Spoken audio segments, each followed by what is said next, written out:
Hello mga ka-MB! Nakaabot na po tayo sa huling bahagi ng ating Dream Series. Sa mga hindi pa nakakapanood ng Part 1 to 3, maaari nyo munang panoorin ito bago dito. Nasa description box below ang links. So, magpatuloy na po tayo. Ngayon, ibabahagi ko naman sa inyo ang isang panaginip na sobrang tumatak sa akin. Hindi ito basta panaginip lang. Isa itong karanasan na ramdam ko hanggang pagising ko. Parang may iniiwan itong mensahe sa puso ko. Habang pinapakinggan mo ito, baka may maramdamang kang pamilyar din.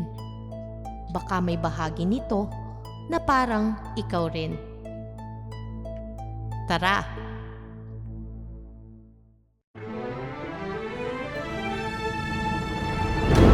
Sa ating mundo, ang lahat ng buhay ay patuloy lang sa paglalakbay. Iba't ibang karanasan man ang ating tinatahak, may hatid na aral sa ating tumatatak. Nagpapalago at nagpapaunlad ng ating spiritualidad. Tayo na't gumising sa kawalan. Tuklasin ang mahiwagang buwan.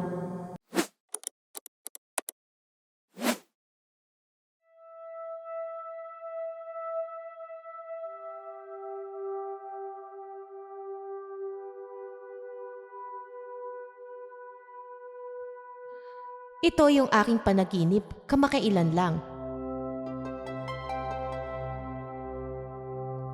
Napanaginipan ko na ako daw ay nasa isang magical forest. Magaganda ang puno at mga halaman dito at mga nagniningning at kumikinang. Habang lumalakad ako papasok sa inner part nito, tumingala ako sa langit at nakakita ako ng kakaibang bagay na nakakamangha. Hindi ko na maalala kung ano ba yun. Basta lang gusto ko itong i-share. I-share sa mga mahal ko sa buhay. Kaya nagmadali na akong lumakad pabalik. Pabalik na sana pero paggabi na pala. At sa daraanan ko na parang cave o kuweba, may nakaharang na ahas na kulay green. Lumapit ako ng bahagya at nakita kong dumadami ito at nasasaraduhan na yung daraanan ko.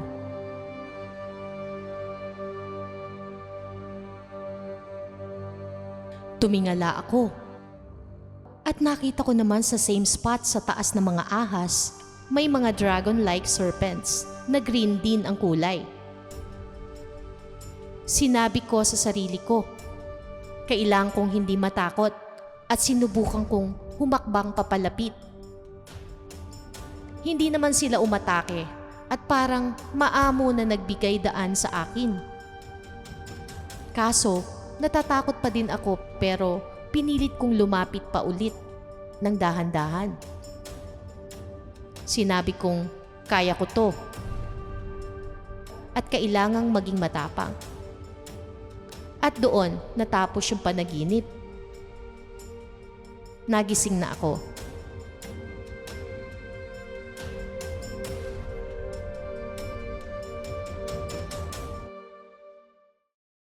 At narito naman ang nabuo kong kahulugan.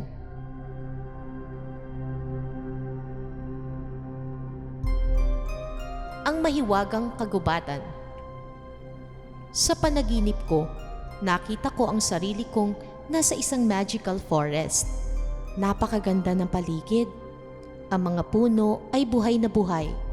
Ang mga halaman ay parang may sariling liwanag. Habang naglalakad ako, papasok sa mas inner part ng kagubatan, ramdam ko na hindi ito ordinaryong lugar. Parang pakiramdam ko, mas palalim ako ng palalim. Hindi lang sa kagubatan, kundi sa sarili ko. At dito ko naisip, marahil ganito rin ang pakiramdam kapag ang isang tao'y unti-unti nang nagigising sa mas malalim na kamalayan.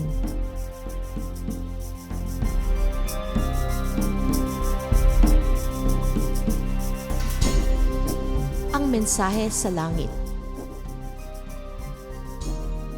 Habang naglalakad ako, tumingala ako sa langit. At may nakita akong kakaibang bagay. Sobrang ganda, sobrang nakakamangha. Hindi ko na maalala kung ano eksakto yon. Pero malinaw sa pakiramdam ko, may ipinakita sa akin ang kalangitan. Parang may ipinapaalala sa kaluluwa ko, kahit hindi pa kayang pangalanan ng isip. Ang una kong naisip, kailangan ko ibahagi ito.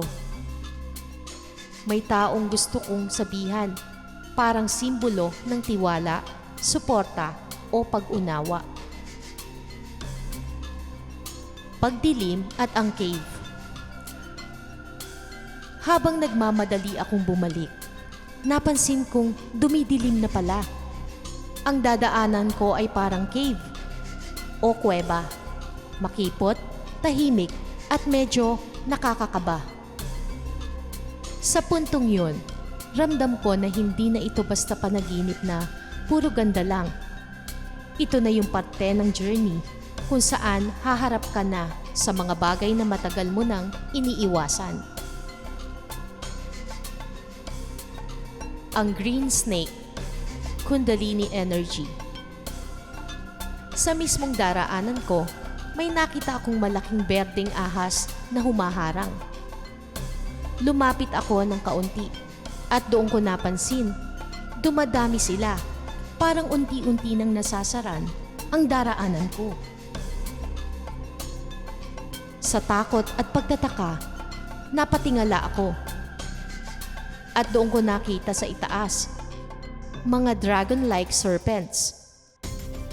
Berdeng-berde rin ang kulay. Sa maraming spiritual na simbolismo, ang ahas ay konektado sa Kundalini energy. Ang lakas ng buhay na gumigising kapag handa na tayo. At ang kulay green, ito ay kulay ng heart chakra.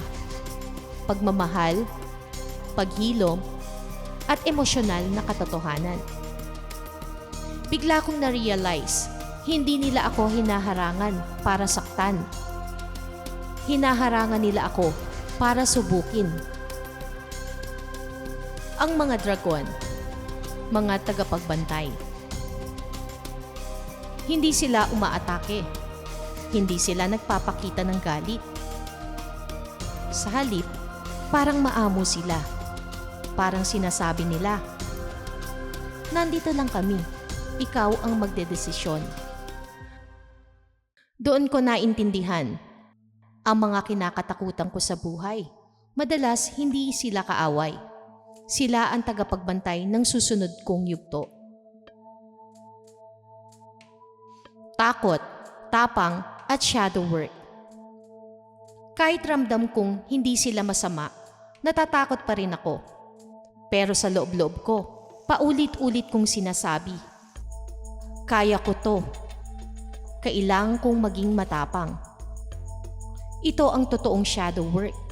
Hindi ang mawala ang takot, kundi ang lumakad kahit takot ka. Ang anino natin ay hindi kalaban. Ito ay parte natin na gustong mahalin. Pakinggan at yakapin. Ang mensahe ng panaginip. Doon natapos ang panaginip ko. Hindi sa gulo, hindi sa laban, kundi sa isang sandali ng pagpili. Pipiliin ko bang umatras? O pipiliin kong magtiwala sa sarili ko? Ang mensahe ay malinaw. Kapag handa kang harapin ang takot mo, ang daan ay kusang magbubukas.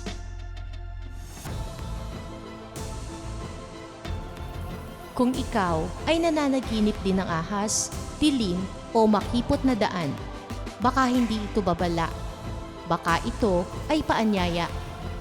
Tanungin mo ang sarili mo. Ano ang kinakatakutan kong harapin ngayon? Saan ako tinatawag ng puso ko? Pero nag-aalanganin pa ako. Dahil minsan, ang pinaka nakakatakot na bahagi ng journey siya rin simula ng paghilom. Ito ang aking panaginip at baka ito rin ang iyo. Hanggang sa susunod na hiwaga.